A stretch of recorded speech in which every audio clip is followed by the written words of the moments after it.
From gold Coast Australia.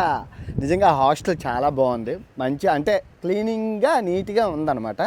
Okay, మనం gold కోస్ట్లోని బీచ్ని, surfer బీచ్ని, gold Coast అందాలని, theme పార్కుల్ని చూస్తాం. ఇక్కడ ఇంకేం లేదు. సో ఇక్కడ నుంచి మనం బ్రిస్బేన్ వెళ్తున్నాం. ఆ ట్రైన్లో వెళ్తాం అనమాట, ఫ్లైట్ ఏం కాదు. ఇక్కడ నుంచి బ్రిస్బేన్, గోల్డ్ కోస్ట్ నుంచి బ్రిస్బేన్కి ట్రైన్ ఉంది, ట్రైన్లో వెళ్తున్నాను. అండ్ అక్కడ ఏం చూడాల్సినవి ఉన్నాయి అంటే, మనకి ఇర్విన్ మామ తెలుసు కదా, ఇర్విన్ మామ ఆయన చనిపోయాడు. అదైతే టేకి చేప గుచ్చుకుపోయి. సో ఆయనకి ఇక్కడ ఆస్ట్రేలియన్ గవర్నమెంట్ చాలామంది ఒక జూ లాంటిది అయితే ఉందన్నమాట ఆయనకి బ్రిస్బేన్లోని. చాలా పెద్ద జూవే, 300 ఎకరాల్లో ఉంది. సో వాళ్ళ పిల్లలు మెయింటైన్ చేస్తున్నారు. వెళ్ళి ఆ జూకి వెళ్ళి చూద్దాం. ఓకే, సో ఇప్పుడు ఇది కనబడుతుంది, ఇది ఎక్కేసి ఇంకో స్టేషన్కి వెళ్ళాలి. ఈ ట్రామ్ అనమాట, ఇది ఎక్కేసి స్టేషన్కి వెళ్ళి అక్కడి నుంచి వెళ్ళాలన్నమాట. ఈ ట్రైన్ వచ్చింది, ఇదే అనమాట బ్రిస్బేన్ వెళ్తుంది. సో ఇది ఎక్కి వెళ్ళిపోవడమే. బుల్లెట్ ట్రైన్ లాగా ఉంది చూస్తుంటే. విదేశాల్లో చెక్ చేయడంటే కాదు, వెనకాతల సెక్యూరిటీ స్టాఫ్ చెక్ చేస్తున్నారు. మీరు చూసుకుంటే పోలీసులు పట్టించుకున్నారు ఆయన్ని. దొరికిపోతాం. అమ్మా వచ్చానమ్మా హాస్టల్కి కలకల్లాడుతుంది అందరితోని. ఇండియాలోని 5 స్టార్ హోటల్ 5,000 రూపాయలకి ఇచ్చి 5 స్టార్ హోటల్ వస్తుంది. కానీ ఇక్కడ ఆస్ట్రేలియాలో హాస్టల్ వస్తుంది అంతే. అది కూడా ఒక రూమ్లో 10 మంది ఉంటారు. ఏంటి ఆస్ట్రేలియా ఏటో. రూమ్ పర్వాలేదు, మంద బాగానే ఉన్నారు. ఎక్కడి నుంచి వస్తున్నారో తెలియదు, ఎంతమంద. మామూలుగా లేదు వ్యూ అనమాట హాస్టల్ దగ్గర నుంచి. మామూలుగా లేదు వ్యూ. ఆస్ట్రేలియాలోని హాస్టల్లో స్విమ్మింగ్ పూల్ కామన్ లాగా ఉంది. ప్రతి హాస్టల్లోని స్విమ్మింగ్ పూల్ ఉంది. అయినా 5,000 ఎత్తనం ఆ మాత్రం పెట్టకపోతే ఎలాగా. సో మన క్రొకడైల్ హంటర్ ఇర్విన్ మామ జూకి వచ్చేసామండి. మీరు చూస్తున్నారు కదా, Australia zoo, home of the crocodile Hunter అని చెప్పి. ఆయన చనిపోయి స్వర్గస్థులు అయిపోయారు. వాళ్ళ పిల్లలు మెయింటైన్ చేస్తున్నారు. చాలా పెద్ద జూ, చాలా బాగుంటుంది. లోపలికి వెళ్ళి ఎంజాయ్ చేద్దాం. సో ఇది ఎంట్రన్స్, మామూలుగా లేదు, చాలా పెద్దది అనమాట. టికెట్లు తీసుకొని వెళ్ళిపోవాలి. యాక్చువల్గా ఏంటంటే ఆస్ట్రేలియాలోని హాలిడేస్ అనమాట, స్కూల్ హాలిడేస్ 20 రోజులు ఇస్తారు ఇక్కడ. ప్రతి 3 నెలలకి 20 రోజులు హాలిడేస్ ఉంటుంది. ప్రజెంట్ హాలిడేస్ నడుస్తుంది. జూ అయితే ఖాళీ లేదు. ఇది వీకెండ్ కాదు, అయినా కూడా ఖాళీ లేదు. ఒక్కొక్కరు మామూలుగా లేదు, చాలా బాగుంది ఆస్ట్రేలియా కెమెరా. సో ఇప్పుడు మీరు చూడబోతుంది వూమ్ బ్యాట్స్. చూడండి అది ఎంత ఉందో అది.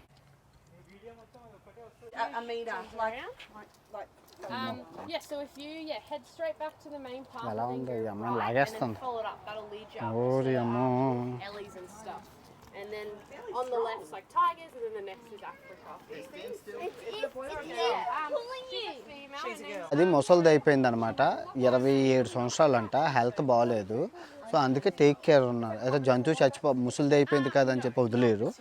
దానికి 2 టేక్ కేర్లర్స్. మళ్ళీ ఇది ముసలి దానికి టేక్ కేర్స్. ఇక్కడ మనుషులకైనా జంతువులకైనా ఒకటే సిద్ధాంతం, పద్ధతి. Super Australia. సో ఇదేంటి అంటే ఈ కేజ్ అంతా ఉంటుంది ఓపెన్గానా. ఇక్కడ బర్డ్స్ అనేవి ఫ్రీగా ఉంటాయి. సో అవి ఎగురుతూ ఉంటాయి, అన్ని రకాల బర్డ్స్ మనం చూడవచ్చు అనమాట. ఎందుకంటే జంతువులకి బంధించినట్లేదు. బాగుంది కాన్సెప్ట్, బాగుంది. బర్డ్స్ అన్నీ ఫ్రీగా ఉంటాయి, మనం కూడా ఫ్రీగా చూసుకోవచ్చు.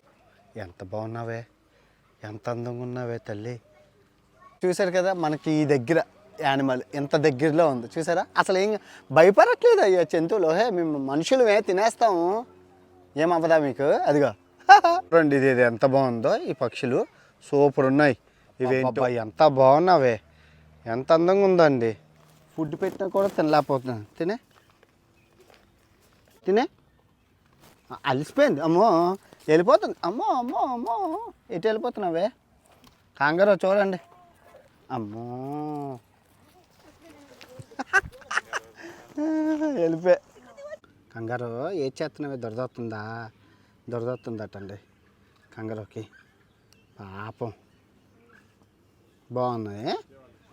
కాళ్ళు మీద ఉంటాయండి ఈ కంగారుకి. పవర్ ఏంటంటే వాళ్ళు వెనక కాళ్ళు మీద బ్యాలెన్సు, ఆ తోక సపోర్ట్. మీరు చూస్తున్నారా, తోక సపోర్ట్ ఉండి అది ముందు కాళ్ళు చేతుల్లో ఉంటుంది, సంచి ఉంటుంది. పాపం పిల్లలు చూడండి ఎంత బాగా ఆడుకుంటున్నారు కంగారులతోని. అవి అలసిపోయి బాగానే. సూపర్. ఏది చేస్తున్నావే, ఎసుకేసుకుంటుంది ముఖం మీదకి. ఉంది పడుకునిపోతాయి ఎప్పుడు. ఎంత బద్దకస్తులు అంటే రోజుకి మొత్తం సగం జీవితం అంతా నిద్రపోవడానికి అయిపోద్ది వీటికి. చూడండి ఎలా పడుకుండిపోయింది, అది బాగా నిద్రపోయింది, మీరు చూసుకోవచ్చు.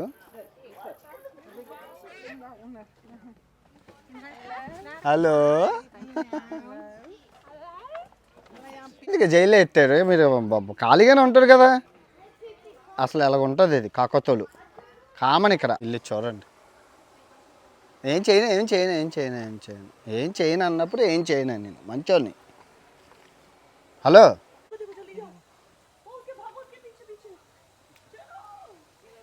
ఇదేటండి, మీరు అమ్మో, మీరు చూసుకుంటే పెటాసోరు, ఈ పెటాసోరు ఇక్కడ ఆస్ట్రేలియాలోనే ఉండేవాట పెటాసోర్లు. దీని పేరు పెటాసోరు. ఇదిగో అంతా ఖాళీ లేదు, కిటకిటలాడుతుంది. సూపర్ ఉంది జూ.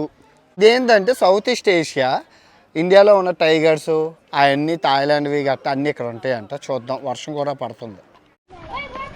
పిల్లలు మామూలుగా లేరు, గడగడ మొత్తం స్కూల్ పిల్లలే, ఇక్కడి నుంచి అక్కడ వరకు ఫుల్గానే మొత్తం స్కూల్ పిల్లలు.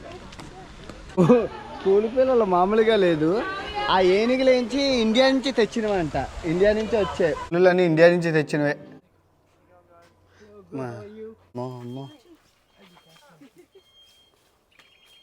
బాగుంది సీత, తీసుకొచ్చారు, బాగుంది. అన్నీ పాపం వచ్చేస్తున్నాయి ఫుడ్ తినడం కోసం. ఎంత ఉందో చూడండి, దానికోసం పైన కట్టారు వాళ్ళు ఫుడ్. మీరు చూస్తున్నారు కదా, అది ప్రపంచంలోనే అతిపెద్ద జిరాఫీ ఇక్కడే ఉంది. అది ఇక్కడ రికార్డు కూడా ఉంది, వరల్డ్స్ టాలెస్ట్ జిరాఫీ ఇక్కడే ఉంది అనేసి. ఇప్పుడు మీరు చూసారు, అందుకే అంత పెద్దది ఉంది. రైనోసీరస్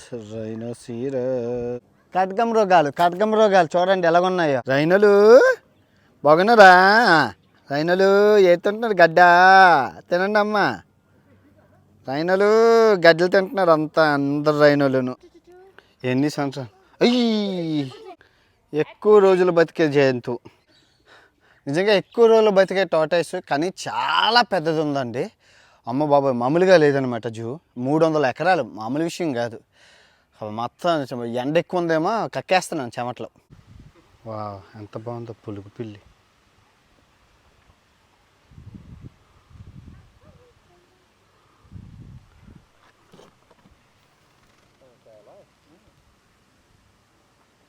ఇదిగోండి ఇర్విన్ మాయి గారు అలా ఆవిడ అత్త, బావగారును మరదల పిల్లను, వాళ్ళ ఫ్యామిలీ మెంబర్స్ అనమాట. ఈ యాక్చువల్గా ఇక్కడ ఏంటంటే క్రోకడైల్ లైవ్ షో జరుగుతుంటుంది. ఆయన బతుకునేటప్పుడు చేసేవాడు, ఇప్పుడు మొత్తం అంతా అయిపోయి అదే క్రోకోలిజం అని చెప్పి నీట్గా చేస్తారు. ఇక్కడ అందరూ కూర్చుంటారు. ఇది ఆ క్రోకడైల్ నోట్లో నోరెత్తడం అవన్నీ అనమాట. మొత్తానికి ఇర్విన్ మామ జూ అయిపోయింది. థ్యాంక్స్ మేట్ అన్నారు. ఇప్పుడు అర్థమైంది, ఇది అమ్మ ఏటా ఎవరైనా హే మైక్, హాయ్ మైక్ అంటున్నారు ఏటా అనుకున్నాను. మైక్ కాదు, MATE mate. Hi friend, how are you friend అంటాం కదా, అలాగే మేట్ గుర్తుపెట్టుకోండి. ఆస్ట్రేలియా వచ్చి ఇంగ్లీష్ రాపోయిన పల్లె మైక్ అంటే చాలు, కొట్టుకెళ్ళిపోద్ది. సో జూ చూసేసుకున్నాము, సిటీలోకి వచ్చాము పనిలో పనిగా. రేపు వేరే ప్లేస్కి వెళ్ళిపోతున్నాం. ఈ సిటీ ఏం పాపం చేసింది, చాలా బాగుంది. ఇదేంటనుకున్నారు, సిటీ బీచ్. చూద్దాం ఆగండి, మీకు చూస్తే మీకు అర్థమవుతుంది, అంతా వెరైటీగా ఉంటుంది.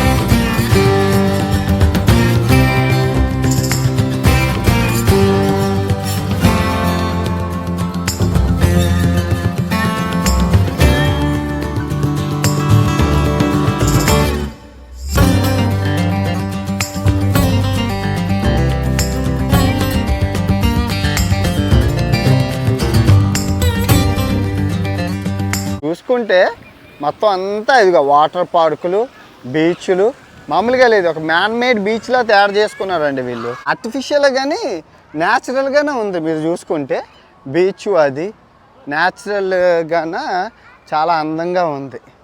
బాగుంది, చాలా బాగుంది. నాకైతే నచ్చింది, చాలా బాగా నచ్చింది నాకైతే.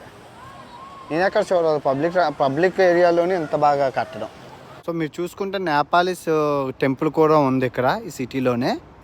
సిటీ ఎలా ఉంది, ఇక్కడ మళ్ళీ జైంట్ వీల్ సిటీని అంతా చూడడానికి బాగుంది. జైంట్ వీల్ భలే ఉంది, సూపర్ ఉంది లొకేషన్, బ్రిస్బేన్ అనేసి. వావ్, సూపర్ ఉంది సిటీ అంతా. ఆస్ట్రేలియాకి ప్రధాన జీడిపి డబ్బులు తెచ్చే ఆదాయంలో ఈ యూనివర్సిటీస్ అండి. మన ఇక్కడ ఉన్న ఇండియన్స్ 90% అందరూ ఇక్కడ చదువుకోవడానికి వచ్చి స్టూడెంట్లుగా వచ్చి ఆ తర్వాత పిఆర్లు తర్వాత సిటిజన్షిప్లు ఆ సెటిల్ అయిన వాళ్ళే అనమాట. ఆస్ట్రేలియాకి ప్రధాన ఆదాయం చూసుకుంటే ఈ యూనివర్సిటీలే. ఇది గిఫ్టెడ్ యూనివర్సిటీ అని ఉంది. సో ఇదండి మొత్తానికి బ్రిస్బేన్ సిటీ అందాలు. జూ బ్రిస్బేన్ సిటీ బాగుందా, నచ్చిందా? మనం ఇప్పుడు ఇక్కడ నుంచి బ్రిస్బేన్ నుంచి రేపు పొద్దున్న 5 గంటలకు అనమాట నాకు ఫ్లైట్ ఉంది. ఎక్కడికి? కేన్స్ ఏంటి అంటే దీనిపైన ఉంది. ఇక్కడ నుంచి ఒక 1000 కిలోమీటర్స్ ఉంటుంది. మనం మీరు నమ్ముతారో నమ్మరో, ప్రపంచంలోనే గ్రేట్ బ్యారియర్ రీఫ్ అంటే దీన్ని మించిన ఉండదు. ఏది పగడపు దీవులు, ముత్యపు దీవులు అంటారు కదా, అవి ఇక్కడే ఉన్నాయన్నమాట. సో వెళ్ళి అక్కడ అందాలు చూసుకొని అక్కడ నుంచి ఫిజీ దేశానికి అయితే మనం చెక్కేద్దాం. ఓకే, ఆస్ట్రేలియా వీడియోలో ఆస్ట్రేలియా యాత్ర అయిపోయే సమయం ఆసన్నమైంది. ఓకే, ఉంటాను. బాబా అండ్ గుడ్ నైట్.